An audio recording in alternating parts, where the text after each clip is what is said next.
సమాజంలో మారుతున్న కాలానికి అనుగుణంగా దొంగలు కూడా కొత్త ఎత్తుగళ్లు వేస్తున్నారు.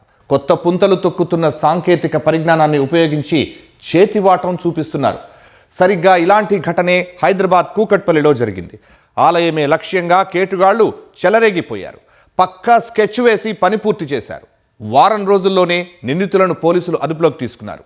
ఇంతకీ ఆ కేటుగాళ్లు చేసిన నేరమేంటి? చివరకు పోలీసులకు ఎలా చిక్కారు?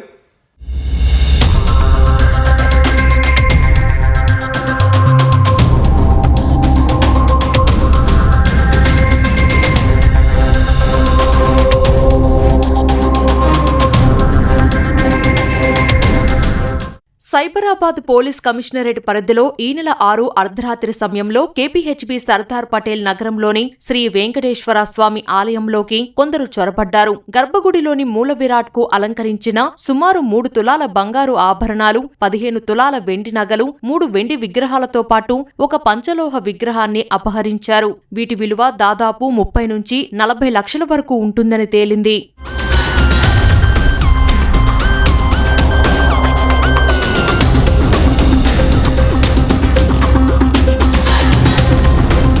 తెల్లవారుజామున దేవాలయానికి వచ్చిన పూజారులు చోరీని గుర్తించిన వెంటనే ఆలయ కమిటీ ద్వారా పోలీసులకు సమాచారం అందించారు. కేసు నమోదు చేసుకున్న పోలీసులు ఘటనా స్థలం నుంచి నిందితులు వెళ్లిన మార్గాల్లో ఉన్న సుమారు 200కు పైగా సీసీటీవీ కెమెరాలను జల్లెడపట్టారు. సాంకేతిక నిఘా ఆధారంగా ఇది అంతర్రాష్ట్ర ముఠా పనిగా తేల్చారు. కంకడకోయకు చెందిన నీలయ్య, ఎం మల్లికార్జున్, మోహిత్ కుమార్ సహా 7గురిని నిందితులుగా గుర్తించారు. వారిలో 5గురిని పోలీసులు అరెస్టు చేశారు.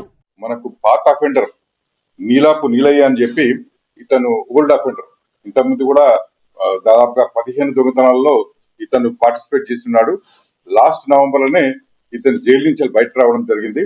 ఆ తర్వాత రీసెంట్ గా మన అమీర్పూర్ లిమిట్స్ లో ఒక బైక్ దొంగతనం కేసు, జూపిటర్ అండ్ వెహికల్ దొంగతనం కేసులో ఉన్నాడు. అయితే మనకు ఆ లీడ్ ప్రకారం చూస్తే ఇతను ఐడెంటిఫై చేయడం జరిగింది.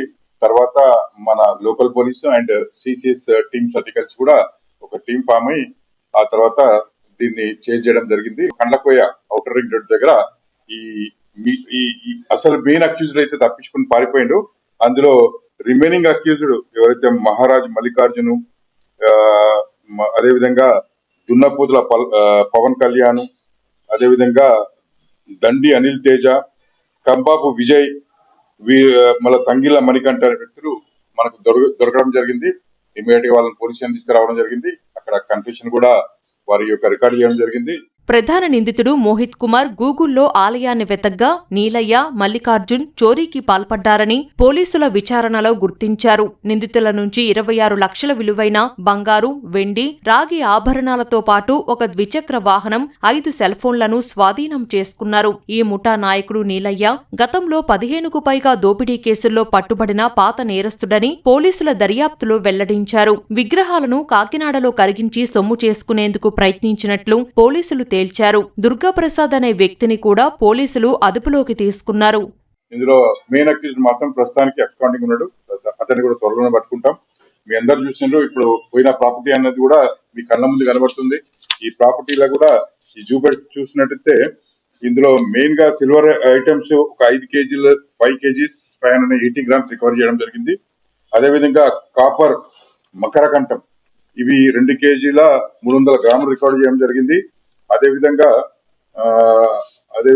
11 కేజీల 300 గ్రాములు ఇది కూడా సిల్వర్ పంచలోహ విగ్రహాలకు సంబంధించినవి కూడా రికవరీ చేయడం. అప్రాక్సిమేట్లీ దాదాపుగా 26 లక్షల వర్త్ ఈ ప్రాపర్టీ అంతా కూడా రికవరీ చేయడం జరిగిందండి. ప్రస్తుతం నీలయ్య, మోహిత్ కుమార్ పరారీలో ఉన్నారు. నిందితుల కోసం పోలీసులు తీవ్రంగా గాలిస్తున్నారు. త్వరలోనే నిందితులను పట్టుకుంటామని పోలీసులు వెల్లడించారు.